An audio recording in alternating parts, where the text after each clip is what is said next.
It's dark. It's cool.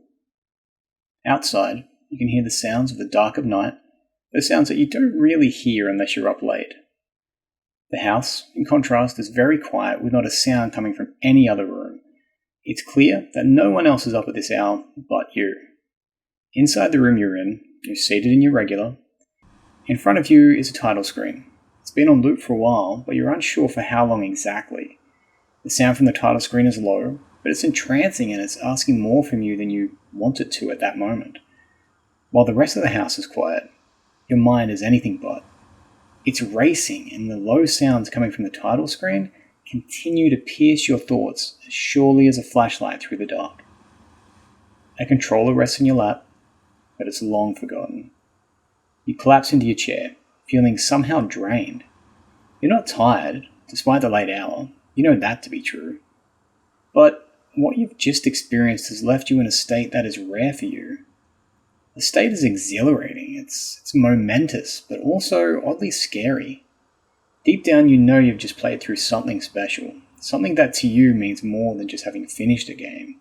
You're trying to bask in the sounds, the story, and the gameplay, trying to wrap it all up in an embrace in the hopes of understanding why it's left you the way it has. But oddly, you're finding it hard to focus. You focus harder, and the only answer you get back is, play it again. Unconsciously, the controller is already back in your hands. But it's late. It's real late, you tell yourself. Whatever this state is, you need time to absorb it and time to understand whether it's a fleeting moment or something that will last. You close the game and head to bed. Over the next few days, you distance yourself from playing anything, which in itself is really, really unusual. Nothing seems enticing except for what you had just played. It's weird as well because you almost never, ever replay a game. You of course always enjoy what you play, but you also are always very happy to see the credits roll so that you can move on to that next experience, that new story with a new beginning and a new end. But the thought keeps coming back. Play it again. And it's on repeat. Days later, having played nothing since, you sit down in the dark of night, the same title screen in view, with the same sound, and with your fingers poised over that same Start New Game option. You press it, the opening starts, and immediately you feel relieved, for you know that you've made the right decision. You know that in this game, you've just found your masterpiece. It's not someone else's, it's yours. I'm sure you've all had gaming experiences like this. They're gaming experiences that are just so unique, and they speak to us on a completely different level. You know, there's games that we like and even games that we love, but very few games fall into the category of masterpiece. You know, the games that fall into that category often have, we have checklists that we have for games when we go into them, and these masterpieces, they manage to tick every conceivable box we had, and then they add a new page and they, add tick boxes of their own and then tick all of those as well. These experiences are just something else. They're something that we just don't experience in every game we play. These games have music and sound that just, even after years and years of not having played them, we still get transported back to the moments and the time in which we were playing the game. We vividly remember, because of the music and sound, what we were doing and what the game was about. They can transport us back to those moments. And it really is just incredible. They have gameplay that often is emulated and seen in many other games, but for whatever reason, these masterpiece games, it just seems to click perfectly with us. And lastly, they also typically, at least for me, have characters and lore and world that is just unmatched up until that point in our gaming careers. They have characters that we just, we connect with on a completely different level. We want to ride that journey with them. We want their challenges to be our challenges. We want to succeed with them. And you combine all of those together, the story and the lore and the music and the sound and the gameplay, and they're just near perfection. And that's what these games are to us. Most of all though, and this is for me at least, most of all, they're games that immediately ask us to replay them. I'm not talking like a year from now or 2 years from now, or even 6 months. I'm talking immediately.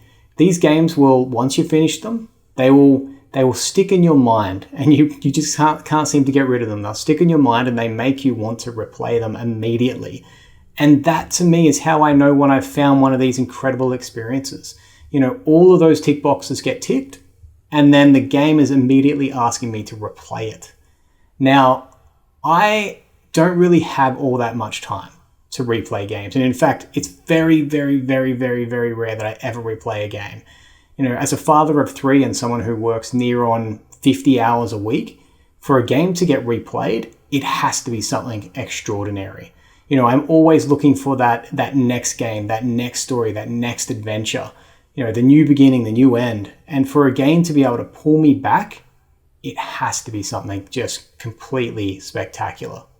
I keep a notepad of every game that I play, and it honestly sounds completely nuts, but I score these games. Every game I finish or play, I score. I'll give it a score on graphics, sound, and gameplay. And you can see here in this game that I played, I've actually put exactly what we're talking about. The hallmark of an amazing game is one where I wanted to play it again immediately after. So you can see that's exactly what I'm talking about here. Even back in 2016 when I played this game, I was speaking of the same concepts for what makes a masterpiece game for me as I am now. Nothing's changed. Even, 7 years, 8 years post. Now I have a lot of games. I own a lot of games. I've played a lot of games over the years. And really, if I'm honest with myself, there's probably only 4 games that fit into the masterpiece category for me. And I can remember so much about these 4 games. I can remember who I was when I played them. I can remember where I was. I can remember what time it was in terms of, how old was I? And that's what I think is so unique about these games is they stick in my mind, and it really is so incredible. And so I mentioned 4 games, right? So the 4 games for me, and I'm going to list them here. The 4 games for me, and I'm going to also tell you them in the order in which I experienced them. The 4 games are Final Fantasy VIII, BioShock Infinite, The Last of Us, and The Last of Us Part 2. Now, we'll notice 2 things here, right? One is there is a breadth of time that, extends between the first game and the last one there. And that just truly goes to show you how unique and rare these masterpiece gaming moments are for me. And the second thing you'll notice is that all 4 of those, for me, are very heavily story-driven. So I need games that have deep and invested stories to really feel like a masterpiece. So what concerns me a little bit is that going forward, and you look at the gaming market right now, what do we see a lot of? We see a lot of live service games. We see a lot of always online games. And typically, these games let us down on the story and character front. Not so much in the world and lore building. They normally do pretty good there. But the character development and getting us invested in a character and really caring about them is where they typically fall apart. So going forward, not only are these masterpiece games super rare for me, but I feel like it's going to be even harder because of the types of games that are coming out, those live service and always online games. They have typically been games that just don't have great story development. And that's what I need in a masterpiece game. So I feel like it's going to be a little bit dicey for me to experience those games going forward. But one thing I will say is that, I'm a gamer at heart.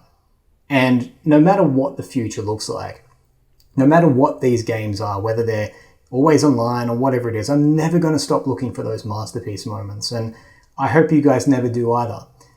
Continue to look, continue to experience, and hopefully there's games that still catch us, because you saw that my 4 games, there was a long breadth of time between them. So who knows? Who knows? Maybe there's games that are coming up very soon that are going to be those masterpiece games. And certainly every time I play a new game, I'm sitting there hoping and wondering, is this going to be the next masterpiece game for me? So at the end of these videos, I'm going to start, just asking a couple of questions at the end here. And the question that I wanted to ask you today, and I think this is super pertinent to the conversation we just had, is what are your gaming masterpieces? What are the games that you've experienced that have caused you to stop and think and, wonder, where did that game come from? Why did it impact me the way it did? How do I share this game with others in the hopes that they get the same thing that I got out of it. So what are those masterpiece games for you, and why as well? For me, you can see there was a clear story-driven requirement in those masterpiece games. There's character development that has to happen. That may not be the case for you though. So what are those gaming masterpieces for you, and what do they entail? And I'll throw another question at the end of this. What do you think about where we're headed in terms of games and the gaming sphere at the moment, the type of games that are being released, the always online nature of them, what do you think about that and the chances of you experiencing masterpiece games? Anyway, that's it, guys. I'm going to leave that here. Thank you. If you've got to the end of this video, thank you very much. You're a legend. If you do like this content, please do like and subscribe. I think I'm sitting on 5 subscribers right now.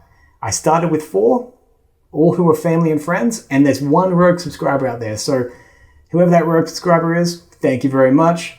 And for everyone else, I will see you on the next video. Take care, guys. Bye.